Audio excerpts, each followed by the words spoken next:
grupos que viviam no litoral foram expulsos em tempos pré-coloniais, pela nação tupi-guarani, que avançaram e foi pegando o filé mignon do estado, que é o litoral. Nós sabemos que o litoral sempre foi, historicamente ainda é o filé mignon, um lugar bom de o melhor lugar de se viver. As pinturas do Lajeado Solar se enquadram na tradição agreste, e as características predominantes são justamente os desenhos abstratos, que é o grafismo puro, e o grafismo de composição. Nesse painel a gente pode observar que sol seria o sol, o lagarto, peixe, do outro lado ali, e os desenhos abstratos, quadrados, círculos, linhas, que é interessante que algumas pessoas dizem, poxa, é tão simples fazer um quadrado, um círculo. Para a gente é simples, mas para um cara que viveu 5, 3 mil anos atrás, não era simples. Só para a gente ter uma ideia, o abstratismo ele veio aparecer na Europa a partir do século XX. E há 3 mil anos atrás já tinha indivíduos, já tinha grupos que começaram a desenvolver uma arte abstrata. Por isso que os arqueólogos dizem o seguinte, os caras que pintaram aqui eram os Da Vinci, Van Gogh, Picasso, Portinari, da época em que as inscrições elas foram feitas. Só voltando um pouco, em desenhos abstratos, desenhos o grafismo de composição, que são os desenhos que você consegue dar um suposto nome, só que as figuras elas são estáticas, não denotam um movimento. São características bem fortes da tradição agreste. O grafismo de ação, no Lajeado só tem um desenho que nós poderíamos enquadrar, que é uma figura até mesmo isolada, que é essa daqui, ó. Seriam talvez 2 pessoas dançando, crianças brincando, ou uma cena de acasalamento, alguma coisa dessa natureza, que já é uma característica forte da tradição nordeste. Né? Tradição agreste, os grupos eles abandonaram a pintura que estava ligada ao seu cotidiano, ao movimento, e começaram a pintar mais desenho abstrato, desenho, grafismo de composição. Mudou a linha, digamos que eles começaram a ver o mundo já de uma forma mais diferente. Podemos dizer até mesmo que a pintura estava ligada muito ao eu interno e não ao eu externo, que é o que você via no seu ambiente ao redor. Alguma pergunta? Vamos, Antônio. Alguma pedra dessa já caiu? Não? Já, várias pedras já caíram. Quando estavam andando? Não, há uns 3 mil, 5 mil, 10 mil anos atrás. Não, mas você fez uma pergunta interessante. Não, porque eu tô Nós temos projetos aqui, por exemplo, eu coloco a base na minha de cabeça. sustentação, como essa pedra aqui que está, essa ponta aí. Quando está no período de chuva, a água está entrando dentro dessa fissura. Então, essa água tem ácido, esse ácido está diluindo carbonato de cálcio, aí ela vai chegar a um ponto que ela não vai sustentar mais, ela vai descer. Então a ideia é colocar base fixa para segurar esse material. De chuva aqui fica acumulando água. Esse ano, essa ravina aqui, ela passou mais ou menos um mês com água até. Os machados eram rochas bem mais consistentes que o calcário, quartzo, granito, basalto. E elas, em vez do calcário riscar essas rochas, elas que riscam o calcário. Hoje, o que é mais aceito é que as itacoatianas estejam ligadas à contagem matemática. E alguns podem ser representações. Ó, riscos que seguem um padrão. Talvez estivesse contando dia, mais, alguma coisa assim. Já outros riscos parecem representações. Aqui, ó. Talvez fosse um lagarto. Aqui uma flecha pontilhada. Deixa eu ver. Aqui poderia ser um sol, uma estrela. Desse lado aqui tem que poderia ser um cactus, ó. Do outro lado aqui tem que poderia ser uma carnaúba, tá vendo? Tem muito nessa região. Isso vai muito da imaginação de cada um.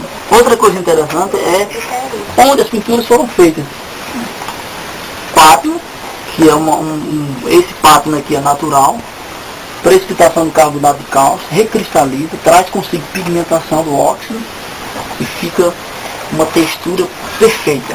As pessoas que trabalham em arquitetura, eles dizem que o homem jamais conseguirá fazer algo semelhante a isso aqui. Eu falei sobre um carimbo de mão que tinha os traços digitais. Esse é o carimbo de mão que eu estava me referindo. Ó. Tá aqui, ó. Na ponta do dedo você consegue ver os traços das digitais. Isso é raríssimo. Eu ainda não consegui encontrar nenhum outro local que você tenha algo dessa natureza. Parece ser simples, mas não é simples, aquilo que eu falei. Essa digital, ela permite a gente imaginar 1001 coisas acerca dela. Quem fez, por que fez, quem era, por que era. Né? Alguma pergunta? Porque é muito subjetivo, isso é muito de cada um, do que você vê. Né? Por isso que eu digo, cada um pode ser um arqueólogo. Qualquer pessoa pode chegar aqui e dizer, ó, eu acho que isso aqui é determinado desenho que pode ter mais a ver do que o que a gente vem falando há 19 anos. Né? Pura sorte. A questão da agricultura é interessante chamar a painel da agricultura, porque eles eram coletores, eles não eram agricultores. Mas eles já colhiam milho. Mas será que tinha milho aqui? Se tinha, quem plantava? Como é que esse milho chegou até aqui? Vocês já viram alguma coisa dessa natureza? Porque o milho a gente sabe que é originado da América Central, né? O México, aquela região ali. Eles acreditam que o milho chegou nessa região, veio trazido por grupos há 8.000 anos atrás. Esses grupos. Alguns grupos trouxeram. Mas esses grupos que estavam aqui, eles eram coletores. E agora? Nós analisamos aqui os pássaros que tem aqui. Tem um pássaro que é um excelente plantador de milho. Vocês conhecem? Parece que ninguém aqui nunca morou na zona rural. Não? É da cidade. Nem na cidade aqui, ela civilizado, só tem eu de ignorante aqui. Isso é Mendonça lá. Não, o Cancão. Cancão? Cancão Tem uma... é um bicho muito legal. Na verdade ele não planta, ele chega onde tem milho, ele vai e come, e outros caroços ele depois ele enterra dentro do mato e depois de comer. Só que ele nem sempre acha todos os caroços dele. E ele planta. Nos matos, aqui nas matas, aqui a gente encontra muito pé de milho dentro do mato. Como é que esse milho veio parar aqui? Os Cancão planta. Ou ele ou algum outro pássaro talvez se encarregou de plantar esse milho. Os caras vinham lá e colhiam.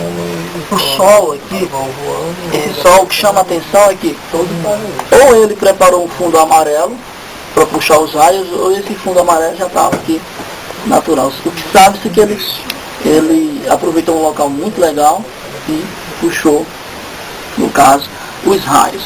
Tem outro desenho que chama a atenção, que é o tridente ali. Ele está mais assim, pode ser um chique ou uma representação do que até hoje a gente sabe o que ele estava querendo fazer. Mas você falou em agricultura aí, é porque tem alguma assim, semelhança com a espiga de milho? Tem a semelhança, foi batizado, assim, mas Paulo Tadeu, que foi o arqueólogo responsável pela catalogação e as escavações aqui, para ele aqui não é um milho. Né? Ele acha que está mais ligado à questão de contagem aqui. Talvez o cara fez assim que foi cada risco desse ficasse um dia, alguma coisa dessa natureza. E tem um carimbo de mão aqui que é diferente dos outros carimbos. Essa mão aqui o cara relaxou. Ele não fez o detalhe, não fez a espiral, nem trançou, nem riscos na vertical. Ele simplesmente pintou e carimbou. Que nem os americanos. Carimbos de mão dos Estados Unidos, Canadá.